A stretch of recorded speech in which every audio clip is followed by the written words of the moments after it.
সপ্তম শ্রেণীর শিক্ষার্থী বন্ধুরা, আজকে আমি তোমাদের জন্য অনুশীলনী 4-এর 1 থেকে 3 নম্বর যে অঙ্কগুলো আছে এর সমাধান নিয়ে আজকে এসেছি। আমি সুন্দরভাবে তোমাদের এই 1 থেকে 3 নম্বর প্রশ্নগুলো সমাধান করে দেব। তোমরা সবাই শুরু থেকে শেষ পর্যন্ত ভিডিওটি দেখবে, ক্লাসটা করবা এবং ভালো লাগলে তো অবশ্যই লাইক, কমেন্ট এবং সাবস্ক্রাইব করবা। আর নতুন ভিউয়ার যারা আছো তারাও সাবস্ক্রাইব করবা। পাশাপাশি তোমার বন্ধুদের জন্য, তোমার যারা ক্লাস ফ্রেন্ড আছে, তোমার যারা কাজিন আছে বা তোমার বেস্ট ফ্রেন্ড বাইরে যারা থাকে তাদেরকে এই ক্লাসগুলো বেশি বেশি করে শেয়ার করবা। তো আসো আমরা আজকে আমাদের আলোচনা শুরু করি। তো বন্ধুরা, যখন আমি অনুশীলনীর অঙ্ক করাচ্ছি তখন নিশ্চয়ই তোমাদের সাথে বইটা থাকবে, হ্যাঁ, কারণ অনুশীলনীর অঙ্কগুলো বইয়ে লিখে দেওয়া আছে। আমি তোমাদেরকে বলবো, তাই তোমরা যারা বাসায় আছো তারা অবশ্যই বইটা হাতে নাও। বইয়ের 103 পৃষ্ঠায় দেখো অনুশীলনী দেওয়া আছে। এখানে আমি 1, 2, 3 নম্বর প্রশ্নের সমাধান করব। 1 নম্বর প্রশ্নটা হলো, দুটি সংখ্যার অনুপাত 14:5। একটি সংখ্যা 56 হলে অপর সংখ্যাটি নির্ণয় কর। অর্থাৎ দুটো সংখ্যার অনুপাত দেওয়া আছে, এর মধ্যে একটা সংখ্যা দেওয়া আছে 56, তাহলে অপর সংখ্যাটি আমাদেরকে নির্ণয় করতে বলছে। তাহলে আসো আমরা 1 নম্বর সমস্যা সমাধান করি। 1 নং, তাহলে অনুপাত দেওয়া আছে, অঙ্কটা বিভিন্নভাবে করা যায়, আবার শর্টকাট নিয়মেও করা যায়। তো তোমরা পরীক্ষায় বা তোমাদের মূল্যায়নে যখন আসবে তখন এগুলা তোমরা কিভাবে সমাধান করবা। তো অনেক পদ্ধতি আছে, আমি যে কোনো একটা পদ্ধতি দেখিয়ে দিচ্ছি। দেখো, নিশ্চয়ই পদ্ধতিটি তোমাদের ভালো লাগবে। তাহলে আমরা লিখব, দেওয়া আছে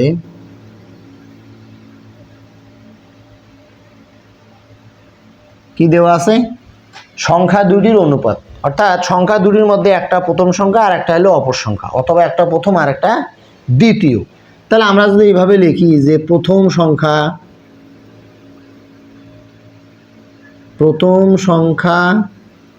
অনুপাত দ্বিতীয় সংখ্যা সমান 14:5, তাই না? এইভাবেও লেখা যায়। তো তোমরা নিশ্চয়ই জানো অনুপাতটা ভাগ হয়, তাহলে প্রথম সংখ্যা ভাগ দ্বিতীয় সংখ্যা সমান 14/5, তাই না? এভাবেও করা যায়। তোমরা আরো অন্য নিয়মে করতে পারো, তো আমি একটা নিয়ম দেখাচ্ছি, দেখো। তো এখানে প্রথম সংখ্যা বলতে প্রথম আর দ্বিতীয় হলো অপর সংখ্যাটি, তাই না? তো যেহেতু একটি সংখ্যা বা প্রথম সংখ্যাটা 56 দেওয়া আছে, তা আমি 56 মান বসাইলাম। আর দ্বিতীয় সংখ্যাটা তো বাইর করতে হবে, 14/5, তাই না? এবার খেয়াল করো, আমরা দ্বিতীয় সংখ্যাটা বের করব। তাহলে সমানের আগে এবং পরে যখন এরকম দুইটা ভগ্নাংশ থাকবে তখন আমরা আড়াআড়ি গুণ করব। তা আড়াআড়ি গুণ কি? এই 56কে 5 দিয়ে গুণ আর দ্বিতীয় সংখ্যাকে 14 দিয়ে গুণ। তাহলে যেহেতু দ্বিতীয় সংখ্যাটা বের করতে হবে, তাই আমি দ্বিতীয় সংখ্যাটাকে আগে লিখলাম। তাহলে দ্বিতীয় সংখ্যা গুণন 14 সমান 56 গুণ 5, 56 গুণ 5 মানে আড়াআড়ি গুণ করলাম। এবার গুণ অবস্থায় আছে 14, তাহলে বলো তো সমানের পরে গুণ গেলে কি হয়? তাহলে দ্বিতীয় সংখ্যার মান বের করবো, এটা ঠিক থাকবে। তাহলে যে সংখ্যাটা আছে 56 গুণ 5 তার সঙ্গে 14 গুণ ছিল, ভাগ হয়ে যাবে। তাহলে এবার তোমরা এটা কাটাকাটি করে নাও। 14 1 14, 4 14 56, তাহলে 4 5 আসলো কত? 20।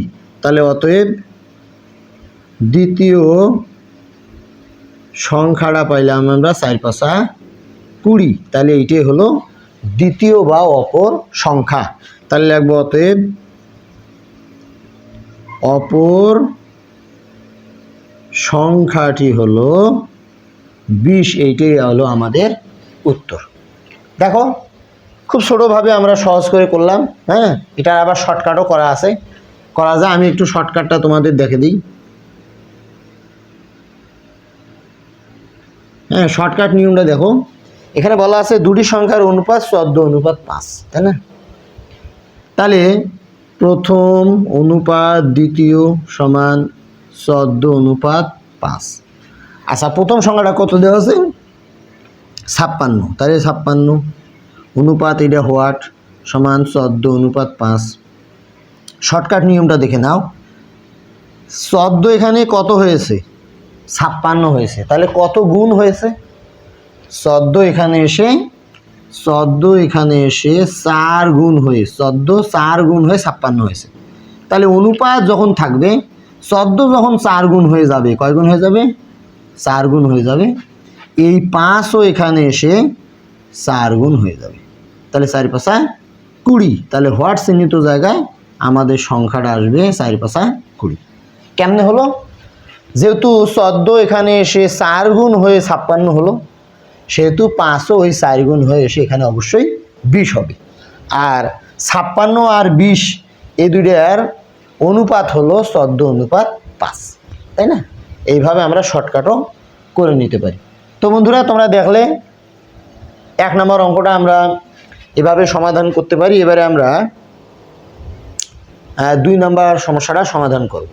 তাহলে দেখে নাও 2 নম্বরটা কিভাবে আমরা সমাধান নিয়ে আসি। তাহলে আসো বন্ধুরা, এবারে আমরা 2 নম্বরটা সমাধানে আসি। 2 নং দেওয়া আছে, এভাবে লিখব। প্রশ্নটা হলো, একটি বই এবং একটি কলমের অনুপাত 7:2, অর্থাৎ একটা বই আর একটা কলমের দামের অনুপাত দেওয়া আছে 7:2। কলমের মূল্য দেওয়া আছে 32 টাকা। তাহলে বইয়ের মূল্য কত? তাহলে কলমের মূল্য দেওয়া আছে কত? 32 টাকা। তাহলে আমাদের বইয়ের মূল্য বের করতে বলছে। তাহলে দেওয়া আছে কি? বইয়ের দাম অনুপাত কলমের দাম। কলমের দাম কত দেওয়া আছে? 7:2। তাহলে আগের অঙ্কটার মতোই করো। বইয়ের দাম ভাগ কলমের দাম সমান 7/2। এবার বলো তো কার মান চেয়েছে? বইয়ের দাম, আর দেওয়া আছে কলমের দাম। তাহলে বই হলো উপরে, তাহলে বইয়ের কথাটা ঠিক থাকবে, বইয়ের দাম। তাহলে কলমের দাম দেওয়া আছে 32 সমান 7/2, তাই না? 7/2। এবার বলো তো আগের মতো আড়াআড়ি গুণ করা যায়? তাহলে এবার আড়াআড়ি গুণ করবো কি? বইয়ের দাম গুণ 2 সমান 7 গুণ 32, তাই না? আড়াআড়ি গুণ হলো। এবার 2 গুণ আছে, পাশে গিয়ে ভাগ হবে। তাহলে বইয়ের দাম সমান 7 গুণ 32 ভাগ 2। এবার কাটাকাটি করো, 2 দিয়ে 32কে ভাগ করলে 2 1 2, 16 2 32। এবার আমরা পাইলাম অতএব বইয়ের দাম সমান 7 গুণ 16। তাহলে 7 6 7 42 2 হাতে হলো 4, 7 1 7 7 4 11। তাহলে আমরা পাইলাম বইয়ের দাম 112 টাকা। এইটাই হলো আমাদের কাঙ্ক্ষিত উত্তর। তো আমি আবারও বলি, দেখো তোমাদের এই দামটা দেওয়া আছে, দামের অনুপাত দেওয়া আছে, অনুপাতটা ভাগ হলো। পরের লাইনে আমি বইয়ের দামের মান বসালাম 32। এর পরের লাইনেই যখনই ভগ্নাংশের আগে এবং পরে যখনই সমানের আগে এবং পরে দুইটা ভগ্নাংশ থাকবে, আমরা আড়াআড়ি গুণ করব। অর্থাৎ আড়াআড়ি গুণটা হবে এমন, a ভাগ b সমান b ভাগ c। আড়াআড়ি গুণ হবে এরকম a দিয়ে c কে গুণ ac সমান b দিয়ে b কে গুণ করলে b স্কয়ার a হোক। তাহলে বইয়ের দামকে 2 দ্বারা গুণ আর 32কে 7 দ্বারা গুণ। তাহলে মানে আবার দেওয়া হলো 2 গুণ অবস্থায় আছে, ভাগ হলো, কাটাকাটি করে আমি পেলাম 112 টাকা। এই হলো আমাদের 2 নম্বর অঙ্কের সমাধান। তাহলে 3 নম্বর অঙ্কটাকে একটু পড়ে নেই। দেখো এখানে বলা আছে রকি ও রিতার বয়সের অনুপাত 5:7। রকির বর্তমান বয়স 10 বছর হলে, তাহলে 2 জনের বয়সের অনুপাত দেওয়া আছে। একজনের বয়স ডিরেক্ট দেয়া আছে 10 বছর হলে। 4 বছর আগে রিতার বয়স কত ছিল? অর্থাৎ রকির বয়সের সাহায্যে আমরা রিতার বয়সটা বের করব। তার মানে বর্তমান বয়সটা আমরা বের করব। 4 বছর আগে কত ছিল এটা পরে বের করতে হবে। তাহলে আমাদেরকে আগে বর্তমান বয়সটা বের করা লাগতেছে। তাই আমরা লিখব 3 নং প্রশ্ন দেওয়া আছে রকির বয়স অনুপাত রিতার বয়স 5:7।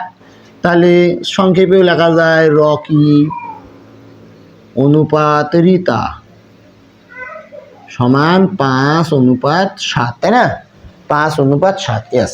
তাহলে এখানে আগের মতো ভাগ করো, রকি ভাগ রিতা সমান 5/7। তাহলে বলো তো কার বয়স দেওয়া ছিল? অঙ্কে বলা আছে রকির বর্তমান বয়স 10 বছর। তাহলে রকির বয়স কত? 10। তাহলে ভাগ কি? রিতা, কারণ রিতার বয়সটা আমাদের আগে বের করতে হবে, সমান 5/7। তো বন্ধুরা, এর আগে যে দুইটা অঙ্কতে আমি দেখাইলাম এই অবস্থায় আমরা আড়াআড়ি গুণ করব। তবে হ্যাঁ, আমরা এই জায়গায় একটু সংখ্যাটাকে ছোট করে নিতে পারি। কেমন? এই 5 দ্বারা 10কে কিন্তু ভাগ যায়, 5×1 = 5, 5×2 = 10। তার মানে আমাদের আড়াআড়ি গুণটা আরও সহজ হবে। তাহলে এইভাবে যদি নিচের সংখ্যা দ্বারা নিচের সংখ্যাকে ভাগ যায়, তোমরা করবা যেমন এর আগের অঙ্কটাকে ভাগ যাইতো, তোমরা দিতে পারতা 5, এখানে 10, কারণ 5 দিয়ে 10কে ভাগ যায়, 5×2 = 10। তাহলে এখন আমি আড়াআড়ি গুণ করবো কি? রিতা দিয়ে 1কে গুণ আর 2 দিয়ে 14। তাহলে রিতা আর 1 গুণ করলে কি হয়? রিতা সমান 7×2 = 14। তাহলে রিতার বয়স বের হলো 14 বছর। রিতার বয়স কত? 14 বছর। তাহলে আমরা রকির বর্তমান বয়স 10 বসালাম, তাহলে পাইলাম রিতার বর্তমান বয়স 10। তাহলে এখন লিখবো অতএব রিতার বর্তমান বয়স কত? 14 বছর। মানে আজকে রিতার বয়স হলো 14 বছর, কিন্তু অঙ্কে বলা আছে 4 বছর আগে। কয় বছর আগে? 4 বছর আগে। 4 বছর আগে রিতার বয়স কত ছিল?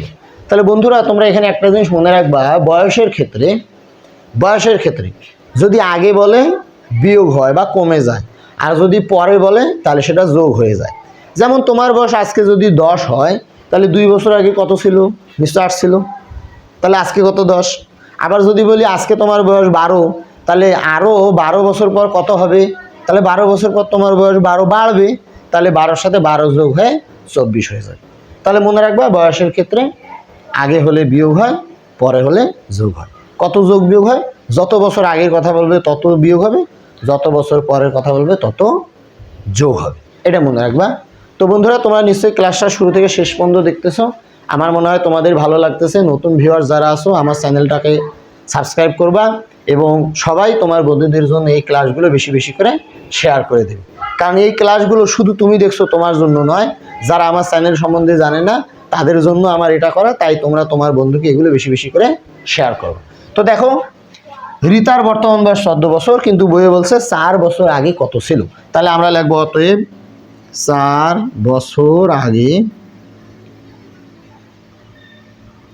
রিতার বয়স।